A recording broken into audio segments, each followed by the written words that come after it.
Hello friends, मैं सुमित फिर से आपको अपने इस नए वीडियो में स्वागत करता हूं। फ्रेंड्स, जैसा कि मैंने अपने पहले वीडियो में आप सभी से कहा था कि मेरा ये प्रयास रहेगा कि मैं आप सबके बीच लगातार आऊं और आप सभी को आपको आपकी विभिन्न एग्ज़ाम्स के प्रिपरेशन में आवश्यक सहयोग करूं, आवश्यक गाइड कर सकूं। फ्रेंड्स, परंतु मेरा अगर देखा जाए तो ये पहला वीडियो से सेकंड वीडियो के बीच में काफ़ी गैप रहा है। कारण यह रहा है दोस्तों कि मैं हम लोगों का जो एज एन एडमिनिस्ट्रेटिव ऑफिसर जो लाइफस्टाइल है या फिर जो वर्किंग आवर्स है वो काफ़ी इंगेजिंग रहता है। और मैं चूँकि अभी नए अब तुरंत ही अपना इस चैनल की शुरुआत किया हूँ, तो मैं अपने प्रोफेशनल लाइफ और पर्सनल लाइफ को बैलेंस करने में मुझे थोड़ी कठिनाई हो रही है। परंतु दोस्तों, मैं जल्द ही कोशिश करूंगा कि इसमें आवश्यक सुधार लाऊं और आप सभी के सामने लगातार आऊं और आपको आपके एग्ज़ाम प्रिपरेशन में आवश्यक सहयोग करूं। दोस्तों, जैसा कि मैंने अपने पहले वीडियो में आप सभी से कहा था कि मैं अब अपने नए वीडियोज़ में आप सभी के समक्ष अलग अलग एग्ज़ाम्स के प्रिपरेशन को लेकर आवश्यक टिप्स, आवश्यक सहयोग दूंगा। और इसी सीक्वेंस में आज मैं आप सभी के समक्ष 14th जेपीएससी, जिसका एडवर्टाइजमेंट जल्द ही आ सकता है, उसके प्रिपरेशन को लेकर बातें करूंगा। दोस्तों, हम सभी जानते हैं कि 11th से 13th जेपीएससी का जो रिज़ल्ट है वो आउट हो चुका है और इसकी जो नियुक्ति प्रक्रिया है वो अभी चल रही है। जैसे ही एक बार 11th से 13th जेपीएससी के अभ्यर्थियों की नियुक्ति हो जाती है, मुझे लगता है कि गवर्नमेंट द्वारा जल्द ही 14th जेपीएससी की नोटिफिकेशन भी आउट कर दी जाएगी। दोस्तों, अगर हम लोग जेपीएससी की प्रिपरेशन की बात करें तो मैं जो समझता हूं कि जेपीएससी का आप सभी जानते हैं कि जो सिलेबस है वो सिलेबस काफ़ी मतलब लार्ज है, ये काफ़ी मैंने बहुत ज़्यादा ये बड़ा है। तो मैं अगर अपना अनुभव का बात करूं तो मुझे लगता है कि आप सभी को अभी से सबसे पहले मेंस के एग्ज़ाम्स की प्रिपरेशन पर ही लगना चाहिए। क्योंकि अगर हम लोग देखें तो जेपीएससी के मेंस में 4 पेपर हैं जो कि जीएस पेपर है और ये चारों ही पेपर का जो सिलेबस है वो काफ़ी बड़ा है। इसके अलावा अगर देखें तो हम लोग एक अपना रीजनल लैंग्वेज और या फिर हिंदी या इंग्लिश का लैंग्वेज जो है वो पेपर भी एक लेंदी पेपर है और फिर एक हिंदी और इंग्लिश का जो क्वालिफाइंग पेपर है वो भी है। तो मेरा मानना है कि आप सभी अगर अभी से मेंस के प्रिपरेशन पे लगे रहें और मेंस के प्रिपरेशन के दौरान ही सिलेबस वाइज जो भी पढ़ें उसको अगर अंडरलाइन करते जाएं या फिर उसको वन लीनियर को जो भी आपको इम्पोर्टेंट क्वेश्चंस मिले उसको अगर वन लीनियर टाइप का आप उसको बनाते जाएं तो आपका ये जो उसका पीटी एग्ज़ाम है उसमें भी ये बेनिफिशियल होगा।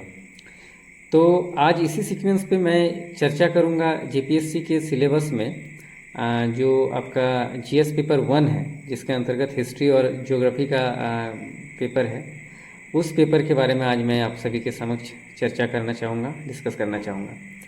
फ्रेंड्स, आप सभी जानते हैं कि हिस्ट्री और ज्योग्राफी का जो पेपर है उसमें हम लोगों को अगर मेंस में देखा जाए तो 4-4 क्वेश्चंस आते हैं, जो कि चारों ही जो क्वेश्चन है उन क्वेश्चंस में से आपको 2-2 क्वेश्चंस बनाने पड़ते हैं। मतलब 4 सेक्शंस में से 2-2 सेक्शंस आपको बनाना पड़ता है अनिवार्य। तो अगर हिस्ट्री देखें तो हिस्ट्री में हम लोग देखेंगे तो एंशिएंट है, मिडाइवल है और आपका मॉडर्न है और झारखंड का हिस्ट्री है।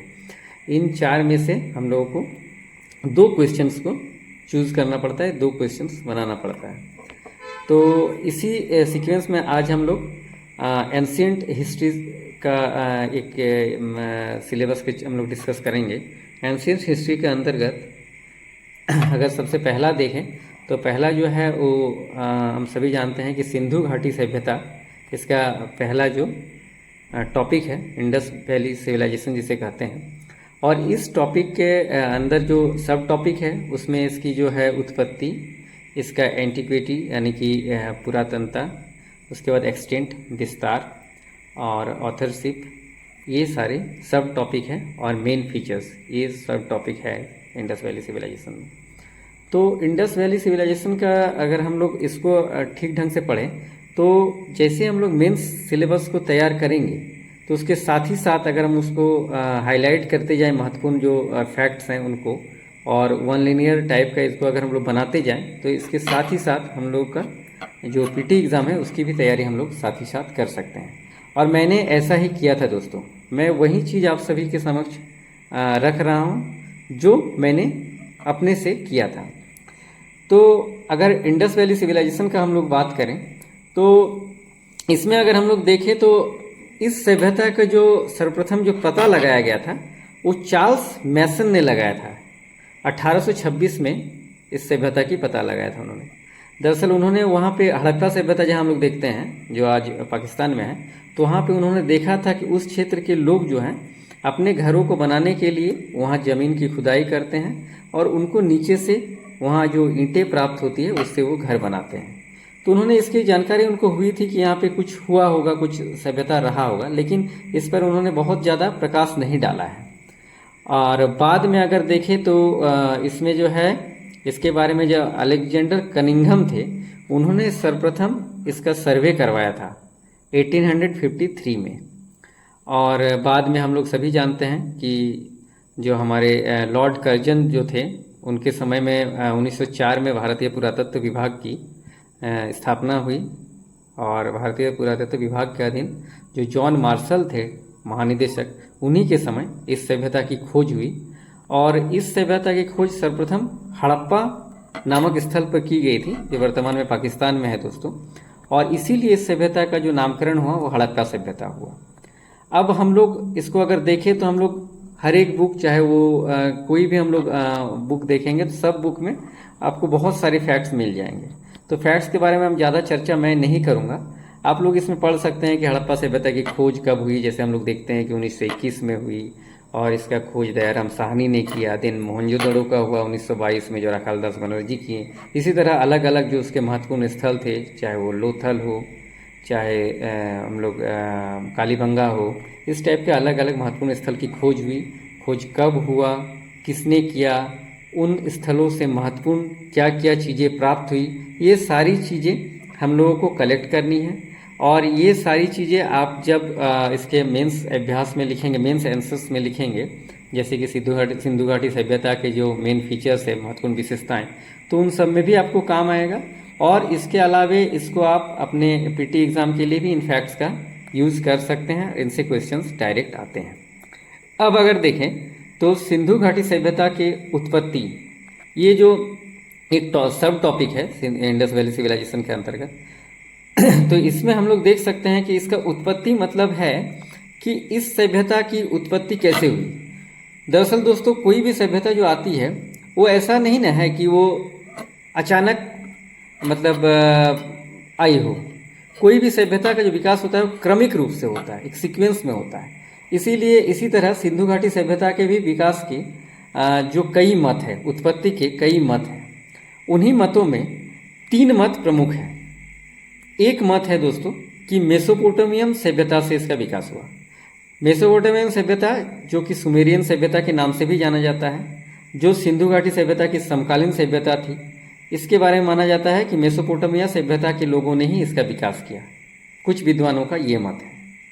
और इसमें जो है गार्डन चाइल्ड, जॉन मार्शल जैसे इतिहासकार इस सभ्यता के उत्पत्ति मेसोपोटामियन सभ्यता से होने के बारे में बताते हैं। इसीलिए इसको हम लोग विदेशी मत भी मानते हैं। वहीं कुछ इतिहासकार बताते हैं कि इस सभ्यता की उत्पत्ति ईरानी बलूचिस्तानी संस्कृति से हुई, जिसमें फेयर सर्विस और रोमिला थपर जैसे इतिहासकार महत्वपूर्ण हैं, जिनका यह मानना है कि इस सभ्यता की उत्पत्ति ईरानी बलूचिस्तानी संस्कृति से हुई है।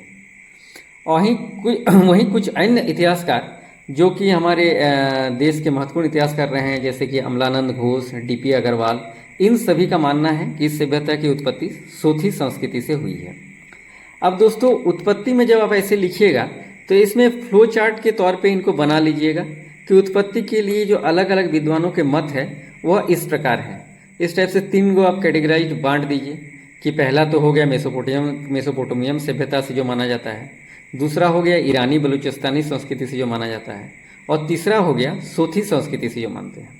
ऐसे हम लोग लिखेंगे। उसके बाद है कि आपको इतिहासकार का नाम अपना जानना है कि भाई जो ईरानी बलूचिस्तानी है वो कौन इतिहासकार का मत है, सोथी संस्कृति से जो इसका विकास हुआ वो कौन मानते हैं, वही मेसोपोटामियन सभ्यता से जो इसका विकास हुआ ये कौन मानते हैं। तो ये आपके फैक्ट्स हो गए। ये आप मेंस में भी उत्पत्ति में लिख सकते हैं और अगर पीटी एग्ज़ाम में पूछा तो भी आपको याद रहेंगे। तो अभी से आप मेंस एग्ज़ाम का प्रिपरेशन में ऐसे बनाइए कि आप मेंस एग्ज़ाम की चीज़ें का नोट्स बनाते समय महत्वपूर्ण जो भी फैक्ट मिले उसको हाईलाइट करें, तो आपका ऑटोमेटिक जो पीटी एग्ज़ाम है उसकी तैयारी होती जाएगी। अब इसमें है कि अगर मेसोपोटामियम सभ्यता का हम लोग देखें तो मेसोपोटामियम सभ्यता से इसकी उत्पत्ति हुई, इस मान्यता के पीछे कुछ कारण माने जाते हैं। कारण में अगर देखा जाए तो मेसोपोटामिया में एक प्रकार के मिट्टी के टीले मिले हैं, और वैसे ही मिट्टी के टीले हड़प्पा संस्कृति में भी मिले हैं जो कि उल्टे ग्लास की आकृति में हैं। तो इन टीलों को देखकर या फिर इन दोनों ही सभ्यताओं के बीच आपस में व्यापार विनिमय होता था दोस्तों। तो कुछ चीज़ें जो हैं, जो वहाँ की चीज़ें यहाँ पाई गई है, यहाँ की चीज़ें वहाँ पाई गई है, इन सब के चलते कुछ इतिहासकारों ने माना है कि मेसोपोटामिया सभ्यता से ही इसका विकास हुआ है। वहीं अगर ईरानी बलूचिस्तानी संस्कृति का देखें तो उसमें जैसे कि फेयर सर्विस, रोमिला थापर, इन लोगों का भी मानना है कि वहाँ की संस्कृति की कुछ चीज़ें और यहाँ की संस्कृति की कुछ चीज़ों में समानता पाई गई है। परंतु अगर हम लोग देखें कि सोथी संस्कृति दरअसल दोस्तों हमारे जो पश्चिमी भारत है, यानी कि राजस्थान के आसपास उसकी मैंने खुदाई हुई है, इसके बारे में जानकारी प्राप्त हुई है। तो वहाँ से इसकी सिमिलरिटीज बताया गया है। इनके बारे में अमलानंद घोष या फिर डॉक्टर डीपी अग्रवाल, इन लोगों का मानना है कि नहीं, सोथी संस्कृति से इनका उत्पत्ति हुआ है, इनका जो विकास हुआ है सोथी संस्कृति से हुआ है। इनका मानना है कि सोथी संस्कृति के समय में जो मृदभांड मिले हैं वो हड़प्पा सभ्यता के दौरान भी वैसे ही मृदभांड पाए गए हैं, और इन दोनों मृदभांडों में पीपल के पत्तों का आकृति पाया गया है या फिर रस्सी की आकृति पाई गई है। इस टाइप की कुछ चीज़ें जो हैं दोनों में ही समानता पाई गई। लेकिन दोस्तों अगर हम लोग देखें तो विदेशी मत, यानी कि जो मेसोपोटामिया सभ्यता से हड़प्पा सभ्यता का विकास को मानते हैं, इसको अगर देखें तो ये हम लोग सही नहीं पाते हैं, क्योंकि मेसोपोटामिया के सभ्यता जो थी दोस्तों वो हड़प्पा सभ्यता की तुलना में बहुत ही निम्न कोटि का सभ्यता रहा। निम्न कोटि का कहने का अर्थ मेरा यह है कि अगर हड़प्पा सभ्यता को देखें तो ये काफ़ी विकसित नगरीय सभ्यता थी। मेसोपोटामिया में जहाँ जो रास्ते थे वो काफ़ी उलझे हुए थे, और वहीं अगर हम लोग हड़प्पा सभ्यता की बात करें तो यहाँ रास्ते आप सभी जानते हैं कि एकदम सीधे आते थे और समकोण में एक दूसरे को काटते थे। वहीं मेसोपोटामिया की जो लिपि थी वो कीलनुमा थी, कीलनुमा यानी कि जैसे कांटी की आकृति रहती है उस प्रकार से। वहीं अगर देखें तो हड़प्पा सभ्यता में हम लोग जानते हैं कि वो चित्र लिपि थी। मेसोपोटामिया में अगर देखा जाए तो यहाँ का जो अगर आप जल निकासी की व्यवस्था देखिएगा तो ये सिंधु घाटी सभ्यता के नगरों की जल निकासी व्यवस्था से काफ़ी ही निम्न कोटि की रहा है। इस तरह से दोनों ही सभ्यता में काफ़ी असमानता है, और हड़प्पा सभ्यता भले उस समय की समकालीन सभ्यता थी, दोनों जगहों की कुछ चीज़ों में समानता है। समानता होने का प्रमुख रीजन है दोस्तों वहाँ का व्यापार विनिमय, जो एक दूसरे से व्यापार इनका होता था उसको लेकर। परंतु ये मेसोपोटामिया सभ्यता को हम लोग यह नहीं मान सकते कि यही हड़प्पा सभ्यता के पूर्वकालीन सभ्यता रही है और वहीं से हड़प्पा सभ्यता का विकास हुआ है। तो इस टाइप से दोस्तों उत्पत्ति के जो तीनों सिद्धांत हैं इनको आप अच्छे से और भी दूसरे बुक से, चाहे वो एनसीईआरटी हो या कोई भी मानक बुक से पढ़ सकते हैं, और पढ़ के इस टाइप से आप फैक्ट बना सकते हैं। दोस्तों आप जब भी कुछ भी मेंस एग्ज़ाम का प्रिपरेशन करें तो उसको ना आप फ्लो चार्ट में अभी से नोट्स बनाना शुरू करें। फ्लो चार्ट में नोट्स बनाइएगा तो उसमें क्या होता है कि आपको मार्किंग भी ज़्यादा मिलता है, और दूसरा है कि आपका फैक्ट दिखने लगेगा जब आप पीटी का तैयारी करेंगे। तो मेरा यहीं तक आज का मुझे डिस्कस करना था दोस्तों, क्योंकि वीडियोज़ काफ़ी, जब भी मैं वीडियो बनाने का प्रयास करता हूं तो समय मेरे पास काफ़ी कम रहता है। पहले तो वीडियो बड़ा रहता है, फिर उसको कंसाइज करता हूं, कंप्रेस करता हूं, तब छोटा करके मैं डालने का प्रयास कर रहा हूं, और धीरे धीरे मैं सीख रहा हूं इस पर कि कैसे मैं और भी ज़्यादा टेक्निकली अपने आप को अपग्रेड कर सकूं, खास करके यूट्यूब में आप सभी के समक्ष वीडियोज़ लाने में। लेकिन मेरा मेन मोटो है वो बस आप तक ये पहुँचाना है कि आप घबराएं नहीं दोस्तों, आराम से एग्ज़ाम का तैयारी करें। कोई भी एग्ज़ाम टफ नहीं है। जब मैंने क्रैक किया है तो आप सभी भी आसानी से इसे क्रैक कर सकते हैं इसको आसानी से। बस आपको ज़रूरत है कि एक दिशा में पढ़ें, एक माने मोटिव हो आपका पढ़ाई का, और जब भी पढ़ें तो उसको बेहतर ढंग से अभी से लिखें, क्योंकि आपके पास अभी बहुत समय है। आप अगर बेहतर ढंग से मेंस का नोट्स बना लेते हैं तो नोट्स के आधार पे ही आप पीटी का भी तैयारी कर सकते हैं। तो चलिए दोस्तों, मिलते हैं एक अन्य नए वीडियो में। थैंक यू, धन्यवाद।